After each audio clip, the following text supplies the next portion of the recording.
The judgment begins. The air was heavy with silence. Dr. Elias Carter stood frozen, his heart pounding as he stared at the massive figure before him. The being was unlike anything he had ever seen. Towering, with a body made of shifting silver light, its form constantly changing like liquid metal. Its eyes, if they could even be called that, burned with an eerie golden glow. It was Keth-Zor, the arbiter of worlds, and it had come to decide the fate of Earth. Elias had been taken without warning. One moment, he was addressing the United Nations in New York, arguing for unity in the face of growing global tensions. The next, he found himself here, inside a vast, glowing chamber, surrounded by nothing but swirling cosmic energy. He wasn't sure if he was inside a spaceship, another dimension, or something beyond human understanding. The silence broke with a deep, vibrating voice. Human. Elias swallowed hard, forcing himself to stay calm. He had faced world leaders, dictators, and warlords before, but this was something else. You are Earth's last hope, Keth-Zor continued, its voice filled with ancient power. Convince me that your species deserves to exist. Elias felt the weight of the words sink in. He had expected first contact to be exciting, filled with the possibility of friendship, exploration, and knowledge. He had not expected this. A trial, a test of humanity's right to survive. Wait, Elias said, his voice shaking slightly. You're saying you're going to destroy Earth? Keth-Zor didn't blink. If you fail to prove your species' worth, yes, your planet will be erased. Every trace of humanity will be removed from existence. A cold shiver ran down Elias' spine. This was no bluff. This being had the power to do exactly that. He looked around, hoping to find something, anything, that could tell him he was dreaming. But this was real. Why? Elias asked, struggling to keep his voice steady. Why are you doing this? Keth-Zor's form shifted slightly, its golden eyes narrowing. Your species is flawed, violent, selfish. You destroy your own world and wage endless wars. You poison your waters, burn your forests, and kill your own kind for power and greed. You take and take, but give nothing back. Elias opened his mouth to argue, but Keth-Zor raised a hand. The space around them rippled, and suddenly, Elias was surrounded by images. Wars, bombings, starving children, destroyed cities, pollution covering the oceans. It was a horrifying display of humanity's worst moments, played out in front of him like a living nightmare. He couldn't look away. The pain, the suffering, it was all real. Tell me, human, Keth-Zor said, its voice almost mocking. Why should I allow your kind to continue existing? Elias took a deep breath. His hands clenched into fists. He had spent his whole life fighting for diplomacy, for peace. He had believed in the good in people. But standing here, seeing these images, even he felt doubt creeping in. How do you defend a species that has done so much harm? But then he thought of something else. The other side of humanity. Yes, humans fought wars, but they also fought for peace.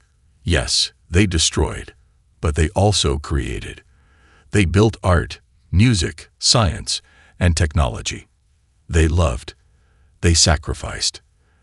They helped each other, even when they had nothing to gain. Elias straightened his back and looked directly at Keth-Zor. You're right, he said simply. The golden eyes flashed in surprise. You agree that your species is unworthy. Elias shook his head. No, I agree that we have done terrible things, but that is not all we are. He stepped forward, his confidence growing. We are not perfect. We make mistakes. We fail, but we also learn. We grow. We change. You judge us by our worst moments, but have you seen our best? Keth-Zor tilted its head. Explain. Elias took a deep breath. We are the only species on Earth that dreams of a better future, that fights to improve, that sacrifices for love, for justice, for hope. We have risked our lives to save strangers. We have traveled beyond our own planet, reaching for the stars. We are not just destruction. We are creation. We are resilience. Keth-Zor remained silent for a long moment. The chamber around them flickered, shifting into darkness. Then, a new set of images appeared. A firefighter running into a burning building to save a child. A doctor working tirelessly to cure a deadly disease. A scientist staring at the stars, dreaming of exploration. A mother holding her newborn baby with tears of joy. Keth-Zor watched carefully, studying each scene. Interesting, the Arbiter murmured. Perhaps I have judged too quickly. Elias felt a flicker of hope. But you have not convinced me yet, Keth-Zor said. Its voice was cold again, firm. I will give you one chance. You will argue your case, but know this. One wrong step, one weak answer, and your world will be erased. Elias exhaled slowly. His mind raced. He had to be careful. Every word mattered. Then let's begin, he said. The fate of Earth rested in his hands. The case for humanity. Elias Carter stood tall, forcing himself to keep his breathing steady. He was a diplomat, trained for high-pressure situations, but nothing in his career had prepared him for this, the weight of an entire species resting on his shoulders. Keth-Zor loomed before him, its ever-shifting form flickering between solid and liquid states. The golden glow in its eyes dimmed slightly as if considering the images it had just shown. Images of humanity's darkest moments. War, greed, destruction. But Elias had planted a seed of doubt. The Arbiter had not erased Earth. Not yet. It meant there was still a chance. You speak of resilience, of hope, Keth-Zor said at last. But I remain unconvinced. Your species is reckless. You destroy your own world. You fight each other. You let the weak suffer while the strong thrive. Why should I allow such a species to continue? Elias straightened, gathering his thoughts. He had to be precise. One wrong answer and Earth was gone. Yes, we have done terrible things, he admitted. We have waged wars, made mistakes, and hurt our planet. But we are not defined by our failures. We are defined by our ability to rise after falling. He took a deep breath and stepped forward. Let me tell you about resilience. The story of resilience. The chamber around them shifted again, and suddenly, they were no longer surrounded by swirling energy. Instead, they stood on the ruins of Hiroshima, 1945. The ground was blackened, the sky gray with lingering smoke. A child, no older than 5, stumbled through the wreckage, clutching a burnt cloth doll in her tiny hands. Elias swallowed hard. This was one of humanity's darkest moments. He turned to Keth-Zor, who watched without emotion. This was war, Elias said, his voice steady. But this is not where the story ends. The scene shifted again. Decades passed in the blink of an eye. Now, Hiroshima was a thriving city, modern, alive, filled with laughter and light. Children played in parks. Businesses flourished. People walked the streets, no longer in fear. We rebuild, Elias said softly. No matter how broken we become, we always rebuild. Keth-Zor remained silent, observing. Elias continued. Humanity has faced disasters, both natural and man-made. Earthquakes that swallowed cities, wars that tore nations apart, pandemics that wiped out millions. And yet, we survive. We come together. We heal. The scene changed again. New York City, September 12, 2001. Smoke still rose from the fallen Twin Towers, but amidst the devastation, firefighters and civilians worked side by side, pulling survivors from the rubble. Ordinary people risked their lives to save strangers. Keth-Zor tilted its head slightly. Sacrifice, Elias said. Compassion. We may not always get things right, but when disaster strikes, we do not abandon each other. The Arbiter's golden eyes flickered. And yet, for every act of kindness, there is cruelty. For every hero, a villain. Elias nodded. Yes, because we are flawed. But our flaws do not make us unworthy. They make us real. They give us something to strive against, something to overcome. Can you not see? The fact that we are capable of both good and evil means we have the power to choose. Kethzor studied him. And what happens when your species chooses wrong? Elias hesitated. He could not deny that humanity had chosen wrong many times. But that was not the point. Then we learn, he said, and we try again. The greatest sacrifice. The chamber shifted once more. Now they stood on the deck of a sinking ship. Elias knew this moment well. April 15, 1912. The Titanic was going down. The freezing Atlantic waves crashed against the doomed vessel, and chaos reigned. But amidst the chaos, there was something else. A man helped his wife and child onto a lifeboat, then stepped back, knowing there was no space for him. A band of musicians played a final song to calm the passengers, though they knew they would not survive. A young woman wrapped a shivering child in her coat, despite the cold stealing the warmth from her own body. Kethzor watched, its expression unreadable. Elias turned to face the arbiter again. You call us selfish, but time and time again, humans have proven otherwise. We are willing to give up our own lives for others. We do not do it because we must. We do it because we choose to. No other species on Earth does this. The chamber returned to its original form, the swirling energy wrapping around them once more. For the first time, Kethzor did not immediately respond. Elias pressed forward. You judge us by our mistakes, but I ask you, do you know of any species that has never made a mistake? That has never stumbled in its own evolution? Even your kind, mighty as you are, have you never failed? A tense silence followed. Kethzor's golden eyes burned brighter for a moment, but its tone was quieter when it spoke.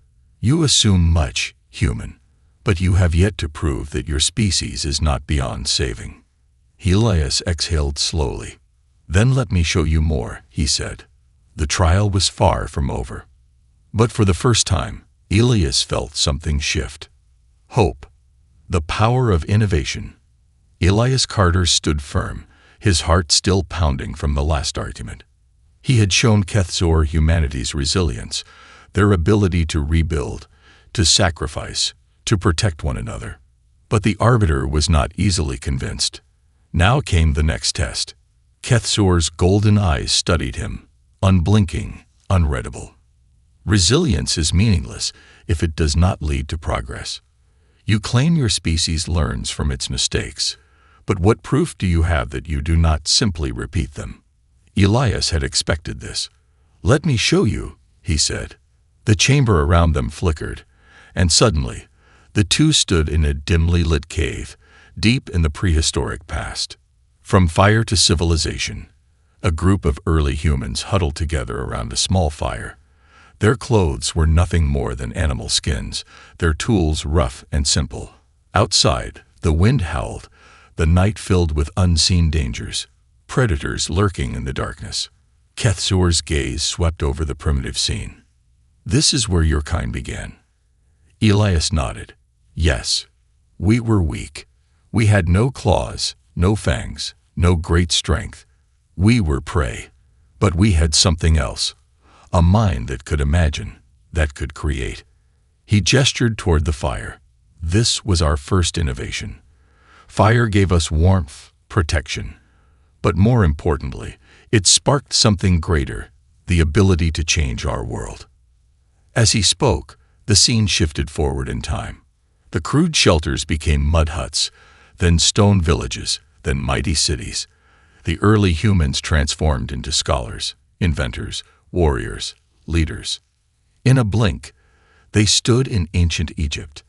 The pyramids loomed high above them, their surfaces gleaming in the golden sun. Thousands of workers labored, moving massive stones, building something that would stand for thousands of years. Kethzor tilted its head. A monument to your own ego. Elias smirked. A monument to knowledge. This was the first proof that we could create something greater than ourselves. But we didn't stop here. The world around them shifted again, centuries passing like seconds. They now stood in Renaissance Italy, where artists and scientists debated in candlelit rooms, sketching designs of machines that would one day change the world. Leonardo da Vinci's drawings of flying machines lay scattered on a wooden table. A printing press clanked in the distance, producing books that would spread knowledge across the world. Elias turned to Kethzor. We are not just survivors. We are builders, dreamers. When we look at the world, we don't just accept it as it is. We imagine how it could be. Kethzor observed silently.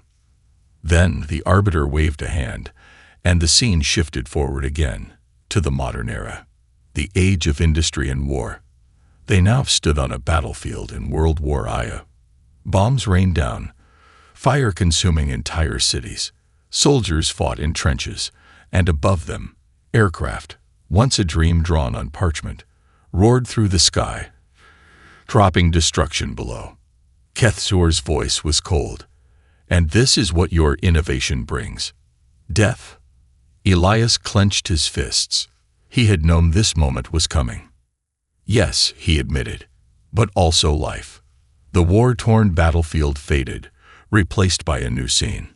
A hospital room, where a doctor held the first-ever dose of penicillin, about to inject a patient dying of an infection.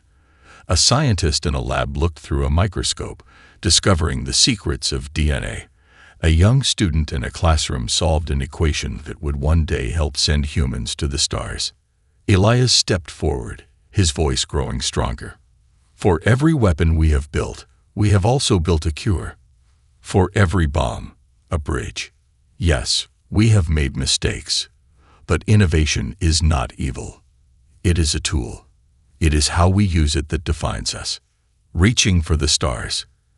Kethzor remained silent. Then, with a wave of its hand, the scene shifted once more. They were now standing in the Apollo 11 mission control room, July 20, 1969. Scientists, engineers, and mathematicians held their breath as a voice crackled through the radio. Houston, the Eagle has landed. The scene changed again. They were on the surface of the moon. A man in a bulky white suit slowly descended from the lunar module, planting his boot on alien soil. That's one small step for man, one giant leap for mankind. Elias turned to Kethzor, his eyes burning with passion. We were never meant to leave Earth. We had no wings, no natural ability to fly. But we did not accept that limit. We built machines that carried us beyond the skies. And this is only the beginning. We are explorers, Kethzor. We don't just adapt. We reach for what lies beyond. The arbiter remained motionless, the golden glow in its eyes flickering. For the first time, Elias saw something, hesitation. The test of innovation. Kethzor's voice was softer now. And yet, despite all this progress, your kind still fights. Your planet still suffers. You have built wonders, but you have not yet conquered your own flaws. Elias nodded. And neither have you. The golden eyes flared, and for a brief second, Elias feared he had gone too far. Then Kethzor spoke, its voice thoughtful. What do you mean? Elias took a breath. You judge us for our imperfections. But tell me this, has your species never struggled? Have you never faced a choice between destruction and redemption? Silence. For the first time, the great arbiter of worlds did not have an answer. Elias took another step forward. We are not perfect, but we try. And as long as we are willing to try, we are worth saving. Kethzor's form flickered, its golden eyes locked onto Elias. For a moment, the entire chamber seemed to tremble. Then, finally, the arbiter spoke. You are not like the others I have judged, Elias Carter. Perhaps there is more to humanity than I first believed. Elias felt his chest tighten. He was getting through. But the trial was not over. Kethzor's form solidified once more, and its voice regained its authority. I will give you one more chance to prove your species' worth. But this time, I will not simply listen. I will test your kind myself. Elias swallowed. Test us how? The Arbiter's golden eyes burned brightly. By showing you your own darkest future. The chamber around them collapsed into darkness. The next trial had begun. The unseen battle. Darkness engulfed Elias Carter, thick and endless. The comforting glow of the chamber had vanished, replaced by a deep void filled with cold and silence. He tried to speak, but his voice made no sound. Panic gripped him. Was this it? Had Kethzor decided humanity's fate without warning? Just as despair began to settle, a sudden flash of blinding white light pierced the darkness. Elias shielded his eyes, gasping as the world exploded into view around him. He stood in the heart of a massive city, towering skyscrapers stretching endlessly into a gray sky. The air was heavy, choked with smog, and the scent of decay. The streets were crowded with people, their faces pale, eyes empty and lifeless as they shuffled aimlessly. Massive screens on every building flashed disturbing images. War, poverty, starvation. Messages of hopelessness scrolled endlessly. The world is dying. There is no hope. Humanity is doomed. Elias felt a chill run through him. He recognized the city, New York, or what it had become. It was the future. A future where humanity had failed to learn, failed to change. Kethzor's voice echoed in his mind. This is your darkest future, human. This is the world your species will create if you continue on your path. Elias spun around, searching desperately for Kethzor, but the Arbiter was nowhere to be seen. Instead, he was trapped here, alone, in this nightmare version of Earth. A small girl, barely 10, stumbled toward him. Her clothes were torn, her face streaked with dirt and tears. "Help me," she whispered, her voice barely audible. Elias reached out to comfort her, but his hand passed through her like a ghost. This was no longer reality. This was something else, a vision meant to break him. He turned away, heart heavy. Suddenly, the city erupted in chaos. Explosions rocked buildings, screams filled the air. Soldiers marched through the streets, firing at civilians who scattered in terror. Humanity's darkest impulses were fully unleashed. Hate, fear, and desperation ruled. "Stop!" Elias shouted. "Please, stop!" But no one could hear him. This was a test. Kethzor wanted him to witness this horror, to see the worst outcome of humanity's failures. Elias closed his eyes, fighting back tears. It was too much. How could he defend humanity after seeing this? How could he convince the Arbiter that humans deserved another chance when this vision was so real, so painful? Then, a sudden voice behind him broke through his despair. "This isn't all we are." Elias turned sharply.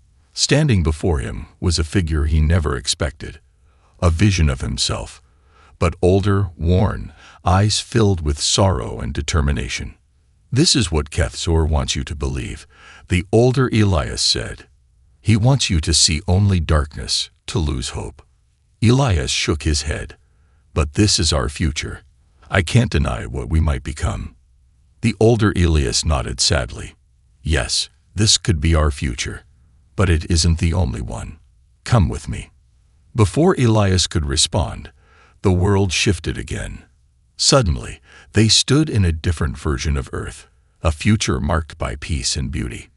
Green cities flourished, powered by clean energy. Humans walked side by side.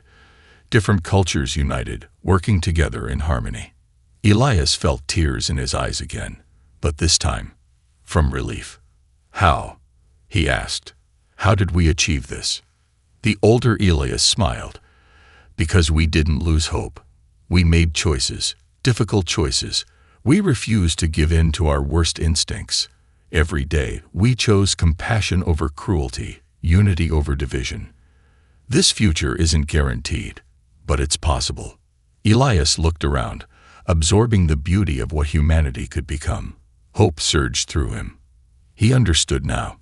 Kethzor's test wasn't to prove that humans would fail. It was to see if Elias would give up, surrender to despair. Suddenly, Kethzor's form materialized beside them, towering and radiant, golden eyes glowing fiercely.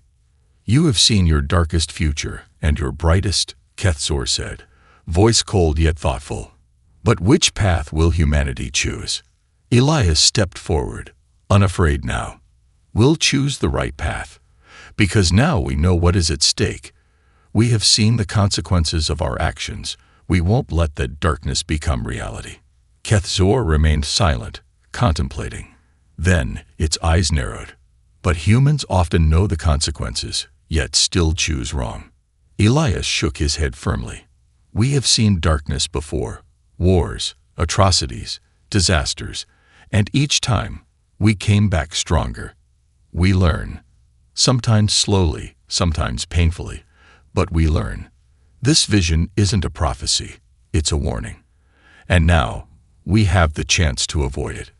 The older Elias nodded approvingly before fading away.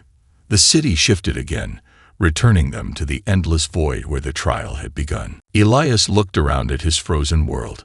He thought about all the people who had fought for a better future, not because they were forced to, but because they wanted to. He thought of the mother who worked 3 jobs to give her child a better life. The scientist who spent decades searching for a cure to save strangers he would never meet. The soldier who sacrificed himself to protect his friends. He thought about all the pain, all the suffering, all the hardship. And then he thought about all the moments of love, of triumph, of joy. Slowly, Elias turned to Kethzor and met its glowing eyes. "We don't need you to erase our flaws. We need the chance to fix them ourselves." A long silence stretched between them. Then, for the first time, Kethzor smiled. It was subtle, barely noticeable, but it was there. "A wise choice, Elias Carter." With a wave of its hand, time resumed. The world around them came back to life. The people moved. The wind blew. The city breathed. Elias exhaled. He had made his choice. But was it enough? Kethzor's voice was softer now. "You have answered well, but one final test remains." Elias felt his stomach tighten. "What is it?" Kethzor's golden eyes locked onto him, and the world around them began to dissolve. "Your choice will not matter unless your people are ready to make the same one." The final trial had begun. The final test. The world around Elias dissolved into pure energy, a swirling storm of golden and silver light. He felt weightless, as if floating between realities, yet his heart pounded with the heaviness of what was coming. Kethzor's voice echoed through the void. "You have chosen for yourself, but humanity is not just one man. Your kind exists in billions, each with their own mind, their own flaws, their own choices." Elias steadied himself. He had expected this. "What do you want from me?" The golden glow in Kethzor's eyes intensified. "I will place you in a moment where your species will decide its fate. You will not know who you are. You will not remember this trial. You will only have your instincts, your beliefs. If humanity fails, Earth will be erased." Before Elias could respond, a force stronger than anything he had ever felt ripped through him. His mind fragmented, his thoughts shattered. His past, his identity, gone. The war room. Elias Carter awoke with a start. He was sitting in a leather chair, surrounded by large screens and men in military uniforms. Where was he? His head throbbed. He couldn't remember how he had gotten here, couldn't remember his name. All he knew was that the tension in the room was suffocating. A large man in a decorated military uniform slammed his fist against the table. "They attacked first. We have the right to respond. If we do nothing, they'll see us as weak." Elias blinked, struggling to understand. One of the screens showed a city in ruins, smoke rising from collapsed buildings. The death toll flashed in red numbers. Millions dead. Another country had been blamed for the attack. War was on the brink. A missile strike had already been approved. Within 10 minutes, their retaliation would begin. Elias felt his pulse quicken. Something was wrong. A woman in a dark suit stood beside him. "Sir, we need your final authorization." "Sir? Who was he?" Then it hit him. He was in charge. He was the one who had to make the decision, and this decision would decide everything. The weight of power. His instincts screamed at him. Think, what's really happening here? He studied the room. The generals were angry, their minds already made up. Fear and revenge clouded their judgment. No one questioned if this attack had truly been intentional. No one was considering if this war could be avoided. Elias took a shaky breath. He felt like there was something else, something he was missing, but his memories were locked away. He had no proof. And yet, something in him rebelled against the idea of pressing that button. He turned to the woman. What happens if I say no? She hesitated. Then we do nothing. And if they launch another strike, we will have lost the chance to respond. A general scoffed. They won't stop, sir. You can't negotiate with monsters. Monsters. Elias felt a strange sense of déjà vu, as if he had heard those words before. He looked back at the screen. The city's ruins burned into his mind. But was launching another attack the answer? Would it solve anything? Or would it make humanity exactly what they claimed their enemies to be? The choice. The countdown had begun. 5 minutes. The military officials in the room grew restless. Their eyes bore into him, expecting his approval. But Elias felt frozen. He knew he had only one chance. If he hesitated too long, he would lose control of the situation. If he gave the order, billions could die. He swallowed hard and did something no one expected. Cancel the launch. The room fell silent. The woman in the suit's eyes widened. Sir. The general at the table stood up. You can't be serious. That would be surrender. Elias shook his head. No, it's a chance to find the truth. What if the attack wasn't intentional? What if it wasn't them? The general clenched his jaw. And what if it was? Then you've doomed us all. Elias met his gaze without flinching. Or maybe I just saved us. 1 minute left. The entire world held its breath. Then a screen flickered. A transmission came through. A message from the supposed enemy nation. It wasn't us. The attack was not sanctioned by our government. We are investigating rogue forces that acted outside our control. Please, do not retaliate. The room was silent. Had they launched the counterstrike, they would have ignited a war that would have destroyed civilization. Elias exhaled. Stand down. Revelation. The moment he spoke those words, reality shattered. The war room disappeared. The faces of the officials dissolved into light. The entire world unraveled into golden energy, pulling Elias back into the void. He gasped as memories came flooding back. The trial. Kethzor. The test. The arbiter stood before him once again, its golden eyes locked onto his. Elias' chest heaved. That was the test. Kethzor nodded. Yes, you did not know who you were, nor did you remember our conversation. And yet, when placed in a position of power, you still chose restraint. You still questioned. You still sought understanding instead of vengeance. Elias' mind reeled. Was that real? Did I actually stop a war? Kethzor's form flickered. It was a possible future, one of many. Elias swallowed hard. He had made the right choice, but what if he hadn't? As if reading his thoughts, Kethzor said, had you failed, Earth would have been erased. But you did not. And now, the decision is made. Elias braced himself. And? A long silence. Then Kethzor's golden eyes dimmed slightly, and its voice, so ancient, so powerful, spoke the words that would change everything. Humanity shall live. Elias felt his knees go weak. He had done it. Earth had been spared. Kethzor's form began to fade, dissolving into pure light. Remember, Elias Carter. The fate of your kind is still in their hands. Do not waste this chance. A bright light consumed Elias, pulling him back toward his world. The trial was over. But the real test, humanity's future, was just beginning. Verdict and the future of humanity. Light. Pure, blinding light. It wrapped around Elias Carter, pulling him from the infinite void back into something tangible, something real. His body felt weightless, his mind a storm of thoughts and memories crashing into each other. And then, just as suddenly as it had begun, the sensation ended. Elias stumbled forward, his boots landing on solid ground. He gasped, his lungs filling with fresh air. The swirling golden energy around him faded, and in its place, he found himself standing on Earth. Not the ruined Earth from Kethsor's dark visions, not the lifeless, hollow world of perfection. The real Earth. The sound of distant traffic, the whisper of wind against skyscrapers, the hum of a city alive with millions of people. Elias was home. He spun around, trying to make sense of it all. Was it over? Had he passed the test? Then a voice, deep, resonant, ancient, filled the sky. You have chosen well, Elias Carter.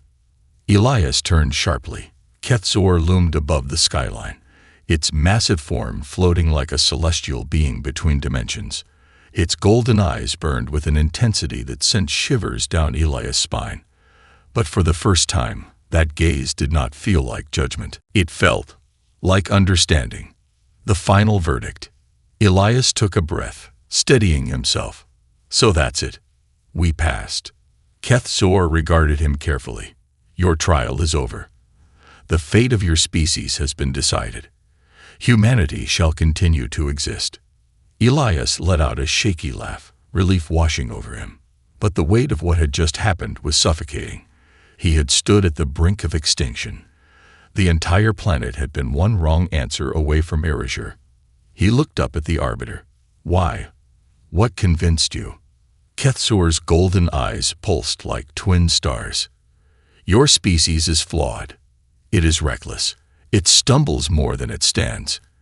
And yet, it paused. You fight for something greater than yourselves.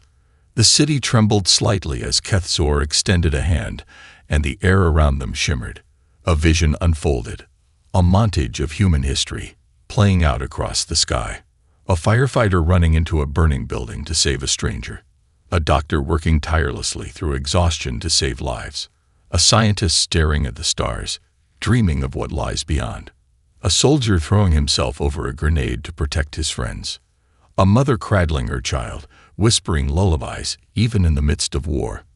Sacrifice, innovation, love, hope. Elias felt his chest tighten as he watched.